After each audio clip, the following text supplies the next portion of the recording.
Hey, thanks for checking out Cars, Shops, and Collections. If you like the show, do me a favor, subscribe and give it a thumbs up. And today, this is gonna be awesome. One of my favorite movies of all time is Back to the Future. And today, we're not gonna see a DeLorean, we're gonna see a Toyota SR5. Our buddy Todd has one, and it's built Back to the Future style. So let's go check it out. All right, I think that's the house. Yes, it is. Let's make a U-turn here. It should be in that garage right there. Let's go find Todd. I was expecting the street to say Hill Valley Estates. Back to the Future reference. Hey, my man! What's up, Todd? How's it going, buddy? Good to see you, man. Good to see you. Thanks for having us. The Landstar photographer. Hey. Is it over here? Yes. You open, how do we get in there? Garage door opener. All right, you guys ready? You got two! Dude, this is awesome, man. Oh my gosh. I love them both. It takes you back, man. I feel like I'm in 1985 looking at this truck right now. This is awesome.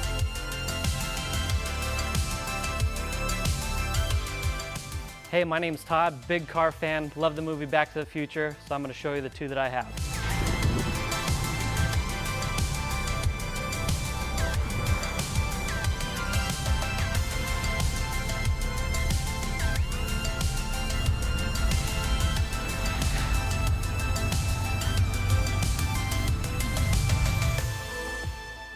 Todd, thanks again for having us, man. I really appreciate it.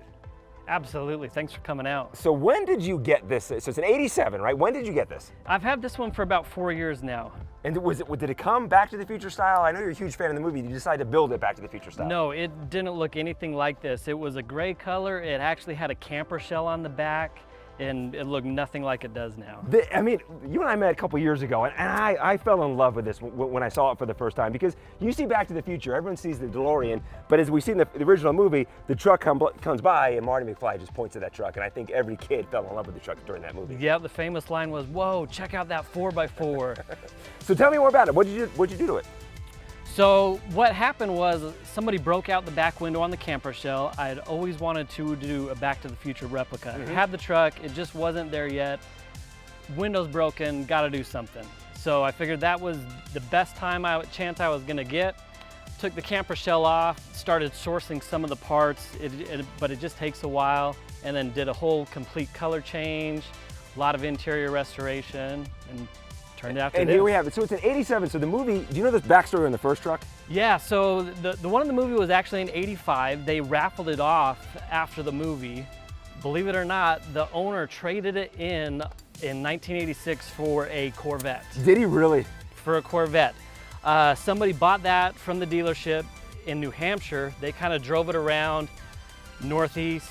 The salt, whatever, got to it, rusted out, doesn't exist anymore. So that's gone. So in Back to the Future 2 and Back to the Future 3, they're using the 87. They're using this year, right? Well, I think that was still in 85 also. Okay. But they had to modify it. So somebody at the film studio owned one. They consigned it from him, modified it to look like the one from the first movie, but there are little subtle differences. Can we see the inside? Yeah. All right, let's pop this thing open. Oh, look at the cassette that's right there in the center. All right, tell me what you did to the interior of this. Because do you know what SR5 stands for? Yeah, SR5 stands for Sport Rally 5. It kind of started out with the early 80 trucks, and it was when they got the 5-speed transmission. And the SR5, this was, when it comes to Toyota trucks back in the 80s, this was top level. This was the top of the line. This was what you have now as the TRD Pro edition. So tell me more about the interior of the truck. What are we looking at inside here? So sourced the cassette player. It had an aftermarket CD player. The dash, believe it or not, there's not many companies that make reproduction pieces for these. So you're really just at the mercy of people parting out their trucks and selling anything. So it's pretty hard to find a lot of these interior parts here. But this, I mean, the interior of this is in great condition. Was it like this when you got this? The cloth seats, the cloth flooring, you have the dual lights, which I know is part of the SR5 package. That's a little extra when it comes to the Toyota trucks.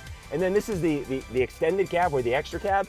And for the SR5, it's just what, extra space back here? No, you can't put no one can sit back here. No, yeah, just kind of storage shelf. Put maybe your tools back in, back in the 80s, if that's what you did. You put your little toolbox back there.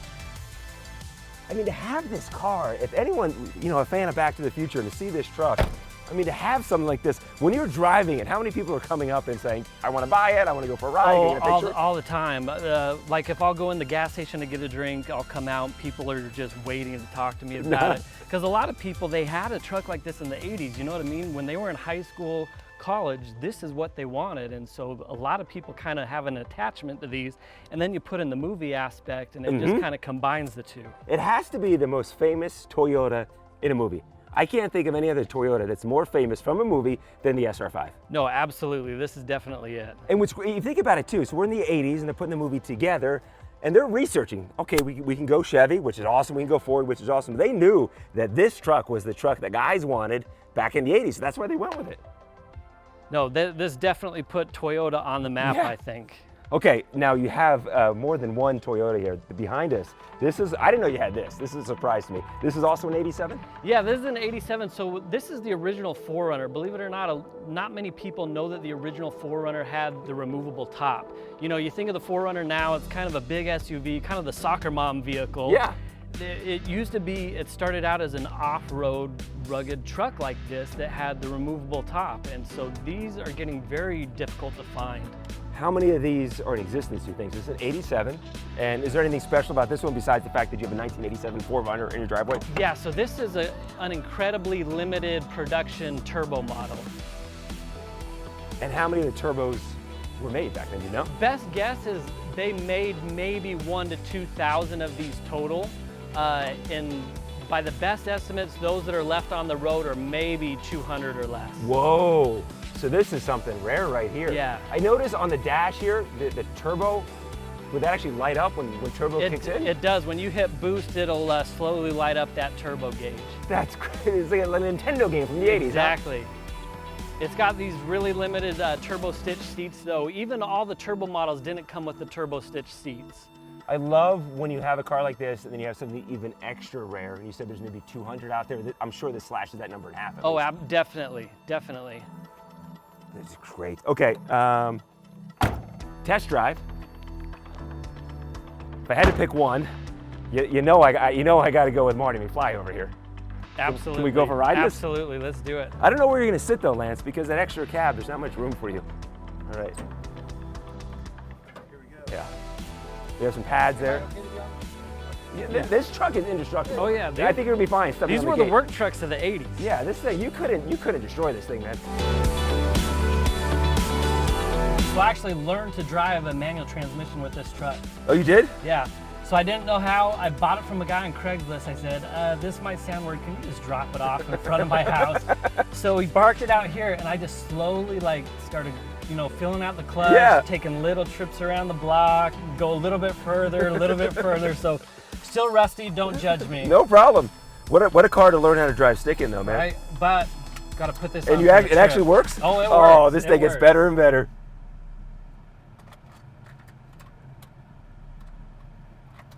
Here we go.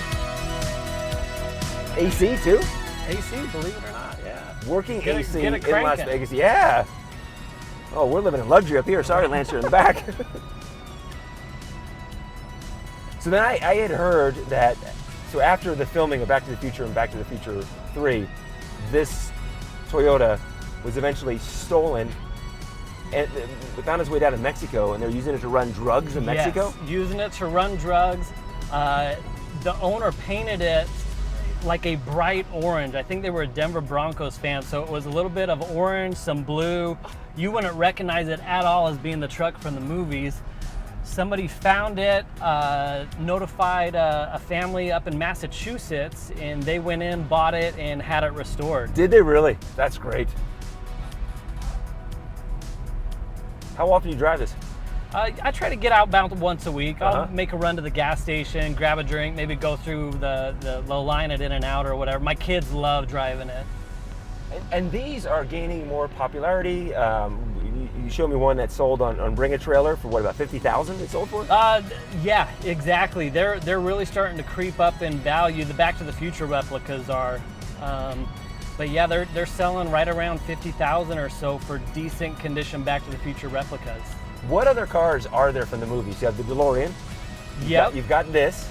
You've got the one that Needles attempts to race Marty in, which is a Ford, some kind of Ford truck. That's right. For the 50s. That's right. So we need the truck, and then isn't that the scene where Marty McFly decides not to race? Yep. And if he would have raced, our car pulls out and he would have T-boned that car. Do you know what car that was? It was, putting me on the spot here, the Rolls Royce. Yes, it was. Yes, it was. Watch one pull out here in front of us. That'd be great. Lance goes flying. We're just like Marty McFly in the movie. We're not going to go racing. We're going to drive it respectfully. Yeah. And then we'll go camping. That's right. Throw a couple sleeping bags in the back. It was what, so they lived in Hill Valley, but what was the Toyota dealership? It was Statler Toyota. Statler Toyota. As far as I know, that doesn't exist. There's Just no part of the movie. If you're a Toyota own a dealership, wouldn't you change it to Statler Toyota? Oh, absolutely. That's unlimited advertising Yes, right there. yes. So yeah, these were actually the first routes I took when I was learning to drive. Was it really? I'd just slowly get out a little bit more, go down to the cul-de-sac, turn around. And driving around here, there's some nice, your neighbors have some nice cars too. Oh, definitely. Especially probably some of these newer homes right in here. I like the vent windows. Oh, these things are fantastic. Game changers. Like, believe it or not, they are very efficient on the freeway. They bring the air. They should bring these back. Yep. Would you sell it?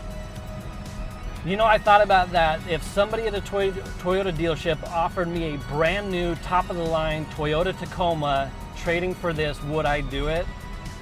I don't think that I would. Really? I don't think that I would, just because you can't find these anymore. Yeah, you can't put a price on this. You really can't. But what's comical is if you park this next to one of the newer full-size trucks, it dwarfs it. It's just amazing how big the new trucks are. Yeah.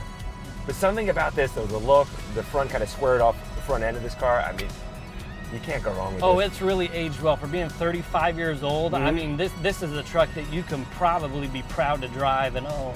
So the original Back to the Future came out in July of 1985, so that's what, how many years? 37 years or so now. 37 years ago. So we're filming this in July. It's 115 outside, black truck. Lance, you're today's hero sitting in the back there like that, buddy. We offered the skateboard, but four-wheel drive, you ever take it off-road? Once I took it up to started cruising up Charleston, went way up high in there.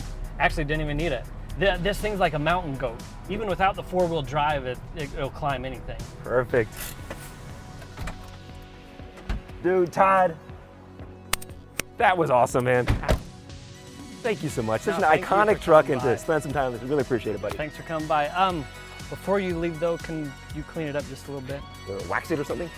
Yeah, but can you do 2 coats of wax this time, not just one? You got it, Todd. You got it, buddy. You got it. If you want your car, shop, or collection featured on the show, then shoot us an email at carsshopsandcollections@gmail.com. That's carsshopsandcollections@gmail.com. And thanks for watching, and be sure and subscribe so you don't miss any future episodes of Cars, Shops, and Collections.